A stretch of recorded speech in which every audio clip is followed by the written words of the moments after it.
तो दोस्तों कैसे हैं आप लोग। आज आप लोग के बीच एक महत्वपूर्ण टॉपिक लेके आए हैं, तो छोटू ध्यान से देखिएगा, समझ में आएगा। तब तक के लिए मैं बता दूं कि जो मेरे चैनल पे नए हैं कृपया मेरे चैनल को लाइक करें, सब्सक्राइब करें और शेयर कर दें। देखिए छोटू, आज आप लोग के बीच एक महत्वपूर्ण टॉपिक लेके आए हैं पोल्यूशन। इसका हिंदी होता है छोटू प्रदूषण। अगर इसकी बात किया जाए छोटू तो यहाँ से लगभग 4-5 नंबर का क्वेश्चन पूछे जाते हैं। ये आपको केमिस्ट्री में भी पढ़ना है और बायोलॉजी में भी पढ़ना है। देखिएगा, ध्यान से समझिएगा। देखिए छोटू, प्रदूषण की बात किया जाए तो बोला जाता है क्या हमारे पर्यावरण में, इसकी परिभाषा कोई पूछे, बोलिएगा हमारे पर्यावरण में प्राकृतिक कारक या मानवीय कारक से, हमारे पर्यावरण में प्राकृतिक कारक या मानवीय कारण से कोई ऐसी घटनाएं घट जाती है या वैसी क्रियाएं हो जाती है जिस कारण से पर्यावरण दूषित हो जाते हैं, पर्यावरण दूषित हो जाते हैं, या हमारे पर्यावरण में कोई ऐसे अवांछनीय चीज़ मिल जाते हैं जो अवांछनीय चीज़ पर्यावरण को दूषित करते हैं। ऐसी स्थिति क्या कहलाती है? प्रदूषण कहलाती है। छोटू अगर कोई फिर से पूछे तो उसको बोलिएगा हमारे पर्यावरण में प्राकृतिक कारण से या मानवीय कारण से कोई ऐसी अवांछनीय पदार्थ या दूषित पदार्थ मिल जाते हैं जिस कारण से हमारे पर्यावरण को हानि पहुंचती है, उसे हम क्या कहते हैं? प्रदूषण। छोटू अगर प्रदूषण की बात किया जाए तो प्रदूषण अनेकों प्रकार के होते हैं। इसमें से हमको पढ़ना क्या है? तो पढ़ना है छोटू इसके अंतर्गत जल प्रदूषण, वायु प्रदूषण, मृदा प्रदूषण, ध्वनि प्रदूषण। तो ध्यान से समझिएगा छोटू, आज मैं लेके आया हूँ जल प्रदूषण, वाटर पोल्यूशन। अगर इसकी बात किया जाए छोटू तो जल प्रदूषण जो होता है, जल प्रदूषण मैं ज़्यादा लिखाता नहीं हूँ, देखिए बस तुरंत समझा दूंगा। जल प्रदूषण की अगर बात किया जाए तो बोलिएगा जल के अंदर किसी कारण से अगर कोई अवांछनीय पदार्थ मिल जाते हैं, किसी कारण से कोई अवांछनीय पदार्थ मिल जाते हैं जिस कारण से जल दूषित हो जाते हैं। बोलिएगा हमारे पीने के जल में या पर्यावरणीय जल में कोई अवांछनीय पदार्थ मिल जाते हैं या दूषित जल मिल जाते हैं जिस कारण से जल पीने के लायक नहीं बच पाता है, उपयोग के लायक नहीं बच पाता है। ऐसी स्थिति क्या कहलाती है छोटू? जल प्रदूषण। ध्यान दीजिएगा, बोलिएगा जल प्रदूषण की अगर बात किया जाए तो बोलिएगा हमारे पर्यावरण में उपस्थित जल में किसी कारण से कोई अवांछनीय पदार्थ मिल जाते हैं या दूषित पदार्थ मिल जाते हैं जिस कारण से जल उपयोग के लायक नहीं बच पाते हैं। ऐसे जल को क्या कहते हैं छोटू? दूषित जल कहते हैं। चलिए ठीक है, अब कहते हैं ऐसी स्थिति जब हो जाए तो उसको क्या कहेंगे हम? जल प्रदूषण। बोलिएगा हमारे पर्यावरण में जो जल है उसमें कोई अवांछनीय पदार्थ किसी कारण से मिल जाते हैं जिस कारण से जल दूषित हो जाता है, उपयोग के लायक नहीं बच पाते हैं। ऐसी स्थिति क्या कहलाती है? जल प्रदूषण। जल आपके पास है लेकिन आपके योग्य नहीं है, आपके उपयोग के लायक नहीं है, तो उसको क्या कहेंगे हम छोटू? जल प्रदूषण। देखिए अब बोल रहा है कि आप जानते हैं छोटू कि जल जो होते हैं, जल चाहे वह पादप हो चाहे जंतु हो, तो पादप में आप पढ़ के आए होंगे कि जितने भी पोषक पदार्थ होते हैं वो जल में निहित होते हैं। जल के जरिए क्या होते हैं? उन्हें पोषक पदार्थ को दिया जाता है, वो घुलित रूप में रहते हैं। तो मानव के शरीर में भी आप जानते हैं कि मानव के शरीर के विकास के लिए पोषक पदार्थ की आवश्यकता होती है। छोटू आप पढ़े होंगे रक्त में आयरन की कमी से एनीमिया रोग होती है। छोटू आप बताइए, ये जो एनीमिया रोग जो हो रहा है आयरन की कमी से, तो आयरन मतलब तो हम लोग पढ़ के आए छोटू, लोहा होता है। जब लोहा होता है आयरन का मतलब, तो हमको बताइएगा छोटू, आप कहियो देखे हैं लोहा से दतमन करते हुए या भात दाल के भुजिया के जगह आप लोहा खाते हैं? कभी नहीं खाते हैं। तो फिर हमारे शरीर में आयरन जाता कहाँ से है? ये भी तो एक क्वेश्चन है। तो हम जो पानी पीते हैं, जो पोषक पदार्थ करते हैं, पोषक पदार्थ को ग्रहण करते हैं, उनमें यह जाता है, लेकिन यह नैनो पार्टिकल यानी नैनो बहुत ही छोटा, बहुत ही सूक्ष्म रहते हैं जिस कारण से हमें पता नहीं चलते हैं और हम क्या कर देते हैं? लोहा को भी ग्रहण कर लेते हैं खाने के रूप में, ताकि हमारे हीमोग्लोबिन में जाके यह क्या कर देते हैं? शक्ति को बना देते हैं। अर्थात जिसमें हीमोग्लोबिन की अधिकता ज़्यादा होती है वो ताकतवर होते हैं। देखिए छोटू, तो बोल रहा है जब जल के अंदर पोषक पदार्थ की मात्रा बढ़ जाती है, जल के अंदर पोषक पदार्थ की मात्रा बढ़ जाती है तब कौन रोग हो जाते हैं, यहां से क्वेश्चन पूछा जाता है। तो छोटू, अगर जल के अंदर ना आयरन की मात्रा बढ़ जाए, यानी लोहा की मात्रा बढ़ जाए, तो एक रोग हो जाता है जिसको हम क्या कहते हैं, सिरोसिस।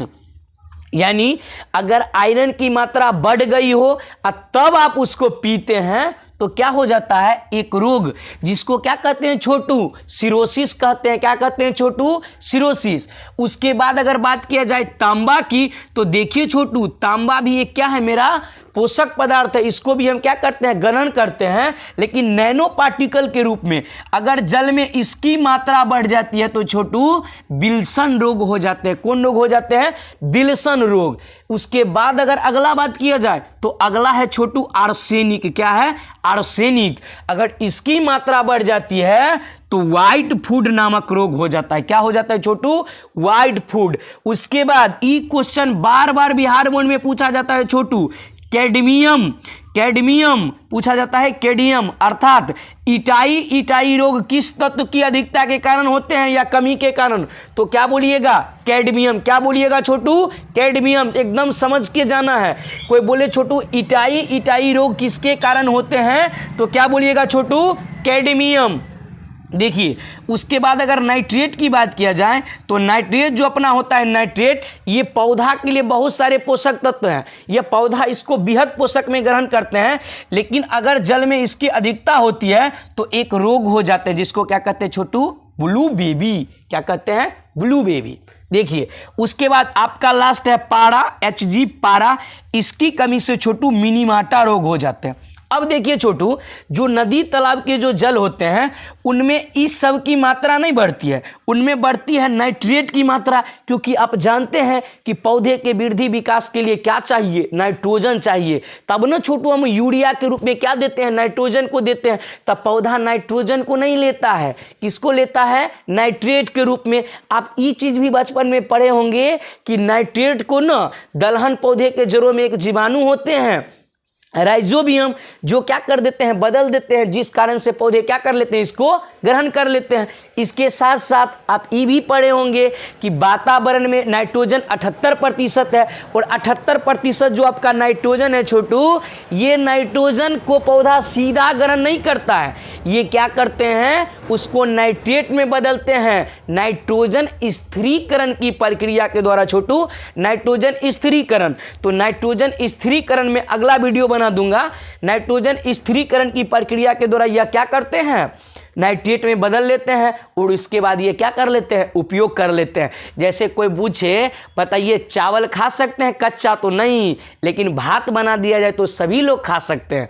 वैसे ही देखिए छोटू, अगर जल के अंदर नाइट्रोजन की मात्रा बढ़ जाए तो ब्लू बेबी तो हो जाता है, लेकिन आप हमको बताइए पौधे के विकास के लिए तो नाइट्रोजन चाहिए, तब पौधे के विकास के लिए नाइट्रोजन चाहिए, फास्फोरस भी चाहिए, पोटेशियम भी चाहिए।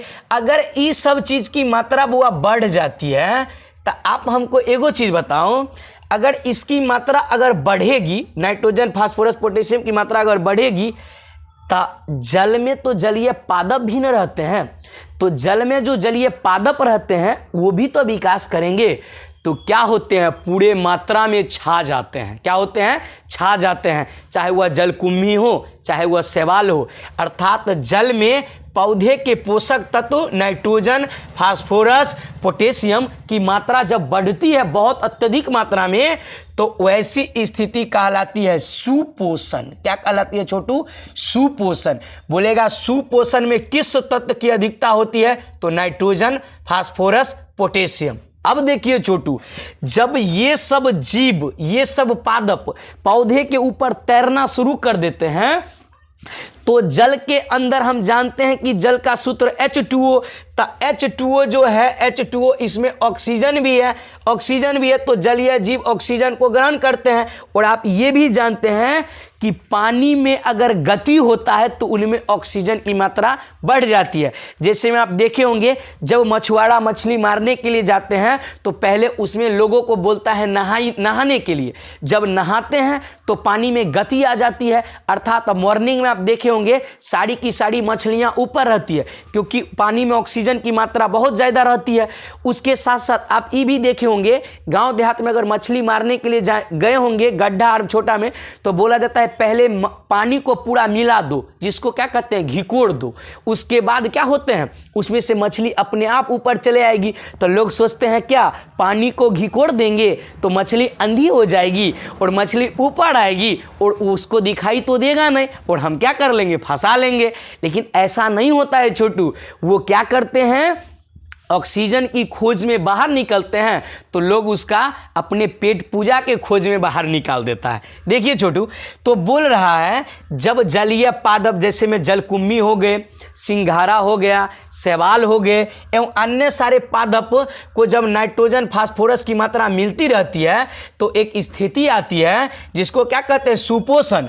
जब सुपोषण की प्रक्रिया बहुत ज़्यादा हो जाती है, बहुत ज़्यादा हो जाती है, तब जाके क्या होता है पता है, पानी के अंदर जो जीव है उनको ऑक्सीजन नहीं मिल पाता है छोटू। वैसी स्थिति में एक स्थिति उत्पन्न होती है जिसे हम क्या कहते हैं छोटू, BOD, बायोकेमिकल ऑक्सीजन डिमांड। तब कोई बोलेगा बायोकेमिकल ऑक्सीजन डिमांड क्या है, तब बोलिएगा जब जल के अंदर सुपोषण की मात्रा में वृद्धि हो जाती है, अत्यधिक जब वृद्धि हो जाती है, जिस कारण से जल में ऑक्सीजन की मात्रा की पूर्ति नहीं हो पाती है और जलीय जीव को गैस समुचित मात्रा में नहीं मिल पाते हैं, ऐसी स्थिति क्या कहलाती है, BOD। कोई तरह का दिक्कत नहीं ना छोटू। आशा है समझ में आया होगा। जो मेरे चैनल पे नए हैं कृपया मेरे चैनल को लाइक कर दे, सब्सक्राइब कर दे, शेयर कर दे।